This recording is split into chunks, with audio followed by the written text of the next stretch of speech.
Mi hermano me abandonó a los 10 años y me mandó al foster care. Ahora aparece 16 años después exigiendo familia. Pero mi novia le dio mi dirección en secreto, y lo que hice los dejó a todos sin palabras. Tengo 26 años, trabajo en una cafetería en el centro de la ciudad, y la verdad es que necesito sacar esto de mi pecho, porque lo que pasó hace unos meses, básicamente me hizo darme cuenta de que algunas personas nunca van a entender por qué corté lazos con mi familia. Y está bien. O sea, no necesito que lo entiendan. Supongo que debería empezar por el principio, cuando tenía 10 años y mi mamá murió en un accidente de carro. No recuerdo mucho del funeral, la verdad, todo es como borroso en mi memoria, pero lo que sí recuerdo perfectamente es estar sentado en la sala de la casa de mi hermano Aaron, esperando a que alguien me dijera qué iba a pasar conmigo, porque ya sabes, tenía 10 años y acababa de perder a mi única familia que realmente me importaba. Aaron tenía 23 en ese momento. Ya estaba casado y tenía su propia vida armada, y Brian tenía 19. Estaba en la universidad haciendo no sé qué carrera de ingeniería o algo así. Los dos estaban ahí sentados en el sofá, mirándome como si yo fuera un problema que necesitaban resolver, no como su hermano menor que acababa de quedarse huérfano. Y ahí fue cuando Aaron dijo, no puedo hacerme cargo de ti, Caleb, tengo mi propia familia ahora. Y Brian asintió y dijo algo como, yo estoy en la escuela, no puedo, lo siento, como si eso lo arreglara todo.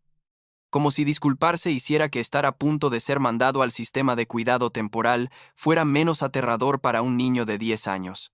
Terminé en una casa de acogida como a 3 horas de donde había crecido, con una familia que ya tenía otros 4 niños de foster care y que básicamente nos veían como un cheque mensual del gobierno. No eran malos, o sea, no nos maltrataban ni nada, pero tampoco les importábamos realmente, me explico. Era como vivir en un hotel donde nadie conoce tu nombre. Karen me llamó como 2 veces ese primer año, y Brian tal vez una vez. Las llamadas siempre eran raras e incómodas. Ellos preguntaban cómo estaba y yo decía bien aunque no lo estuviera, y luego había silencios largos hasta que inventaban alguna excusa para colgar. Prometían llamar más seguido, pero nunca lo hacían. Para cuando cumplí 12, las llamadas básicamente habían parado por completo. Pasé por 3 casas de acogida diferentes, entre los 10 y los 14 años. La primera familia se mudó a otro estado y no quisieron llevarme, lo cual, fair enough, supongo. La segunda fue un desastre total. El papá de acogida tenía serios problemas de ira, y terminaron sacando a todos los niños de ahí después de como 6 meses.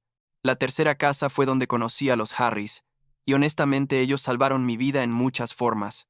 La señora Harris era maestra de escuela primaria, y su esposo trabajaba en construcción, y tenían esta forma de hacerte sentir como si realmente les importaras, ya sabes. No de forma falsa o exagerada, sino genuina.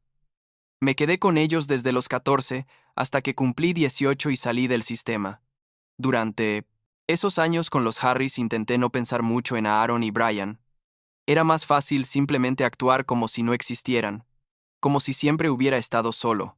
Terminé la preparatoria, no con las mejores calificaciones del mundo, pero las suficientemente decentes, y los Harris me ayudaron a conseguir un trabajo de medio tiempo en una tienda de comestibles.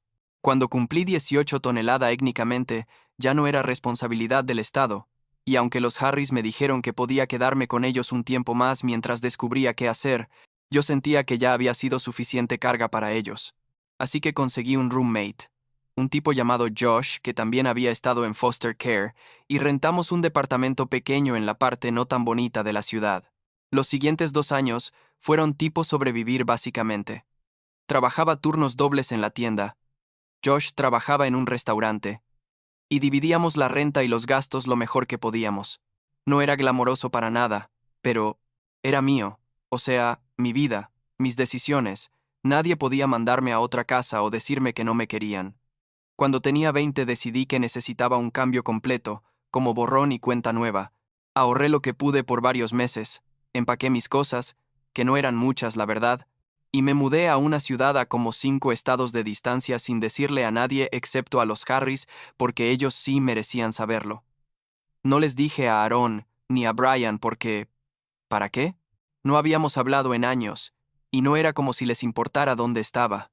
En la nueva ciudad conseguí trabajo en esta cafetería independiente, que se llamaba Sunrise Coffee. Era propiedad de una señora japonesa increíble, llamada Señora Tanaka, que básicamente me tomó bajo su ala desde el primer día. Me enseñó todo sobre café, desde cómo hacer un espresso perfecto hasta cómo leer a los clientes y saber qué necesitan antes de que lo pidan. Empecé a sentir por primera vez en mucho tiempo que estaba construyendo algo real, ya sabes, no solo sobreviviendo, sino realmente viviendo. Hice amigos, salía los viernes, tenía una rutina. Era simple, pero era paz. Cuando tenía 22 conocí a Brittany en la cafetería. Ella entraba todas las mañanas a pedir un latte con leche de almendra y siempre se quedaba como una hora trabajando en su laptop. Un día, se le acabó la batería y yo le presté un cargador. Empezamos a platicar y básicamente así empezó todo. Era linda, inteligente, estudiaba diseño gráfico y parecía genuinamente interesada en mí. Empezamos a salir y después de como 6 meses me preguntó si quería mudarme con ella porque su roommate se iba a casar y necesitaba a alguien que cubriera la mitad de la renta. Dije que sí porque las cosas iban bien entre nosotros y además, la renta de su lugar era mejor que la del mío. Vivir con Brittany fue bueno al principio. Ella tenía esta familia grande y ruidosa que me adoptaron tipo inmediatamente. Sus papás siempre me invitaban a las cenas dominicales y sus hermanos me incluían en sus grupos de chat y todo eso. Era raro para mí porque nunca había tenido eso, pero también se sentía bien, como si finalmente tuviera lo que todos los demás parecían tener de forma natural. Brittany sabía sobre mi pasado, sobre Aaron y Brian, sobre el foster care, todo. Le conté una noche cuando llevábamos como 3 meses saliendo, y ella fue súper comprensiva, dijo que entendía por qué no quería tener contacto con ellos y que respetaba eso. Las cosas estaban yendo bien, o sea, realmente bien.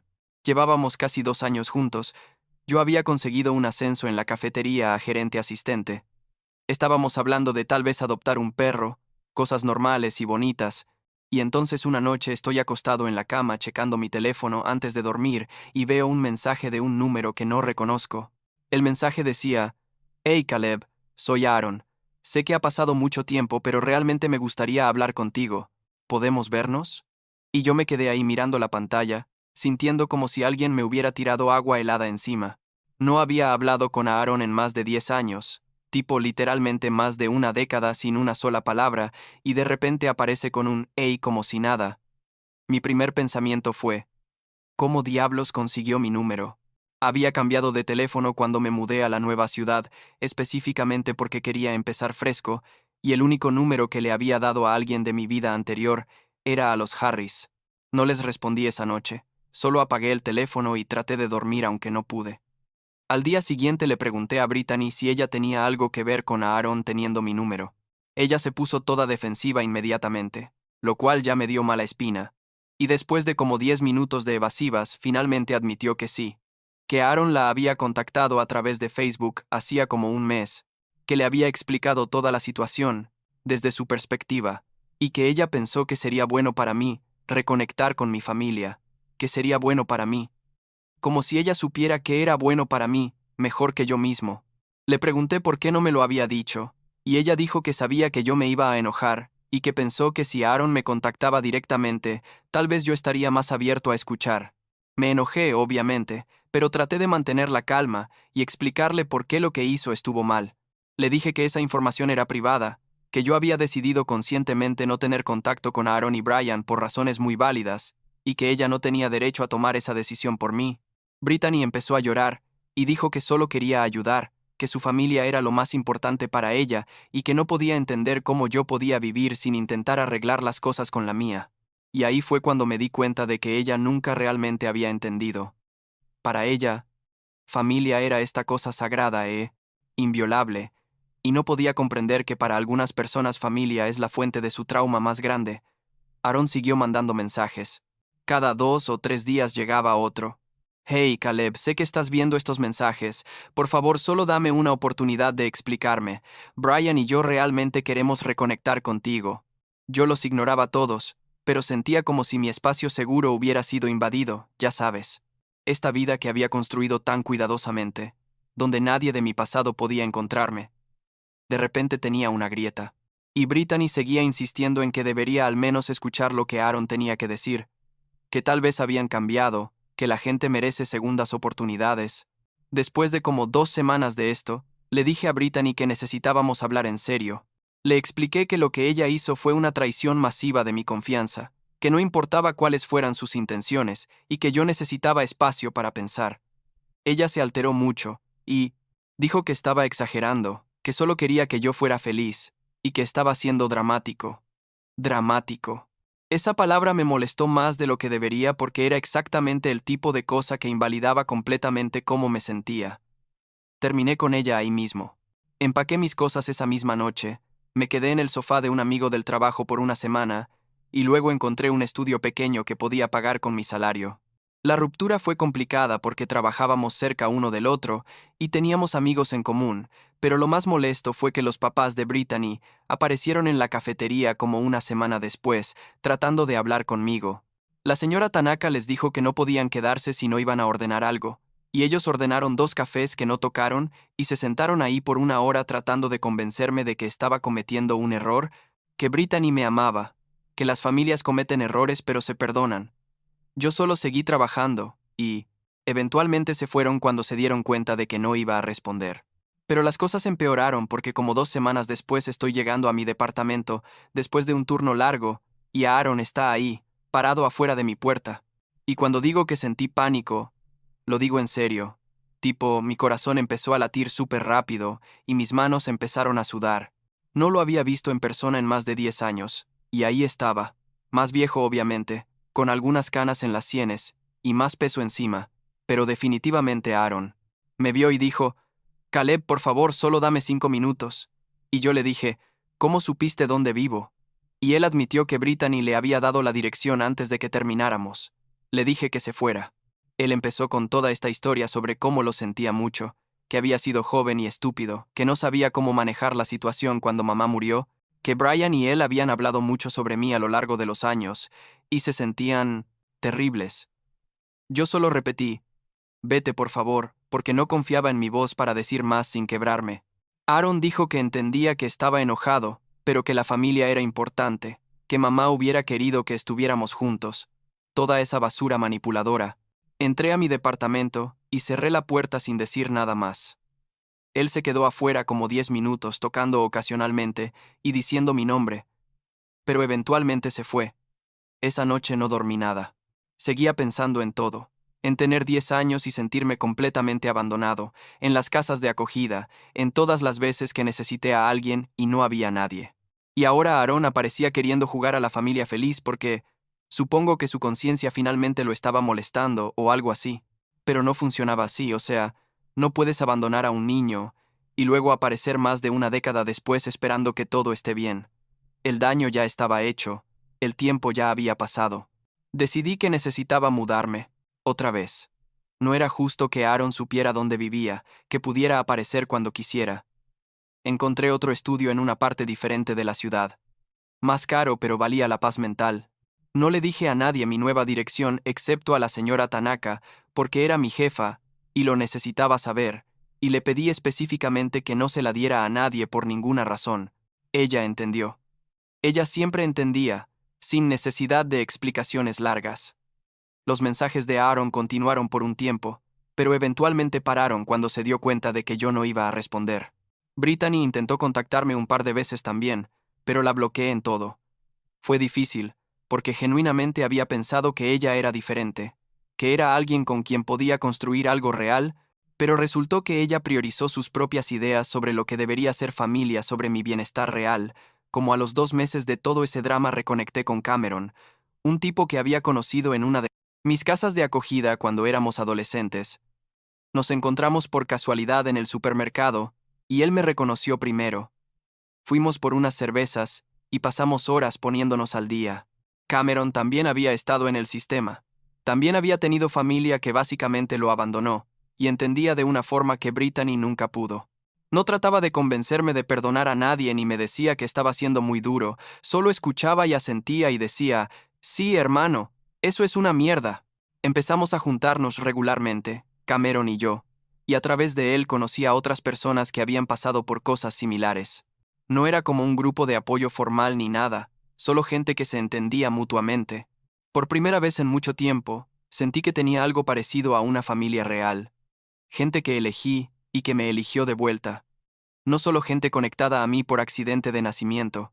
Ahora tengo 26, sigo trabajando en Sunrise Coffee, y la verdad es que me encanta.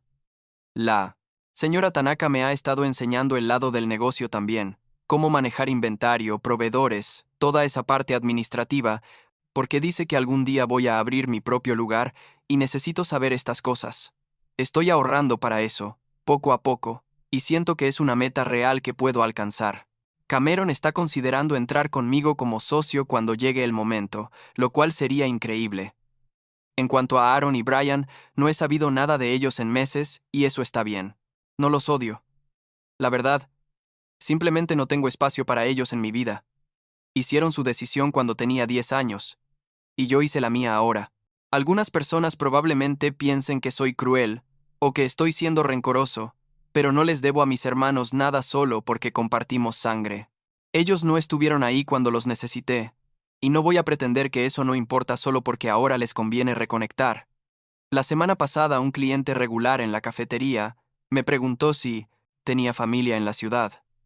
Le dije que sí, que tengo amigos que son como hermanos para mí, que tengo a la señora Tanaka que es como una tía, que tengo a Cameron que entiende mi historia mejor que nadie. Él sonrió y dijo que eso sonaba bonito. Y tenía razón. Es bonito. No es la familia nuclear perfecta que la sociedad dice que deberías tener. Pero es real y es elegida y eso lo hace mejor en muchas formas. Y al final del día eso es suficiente. Más que suficiente.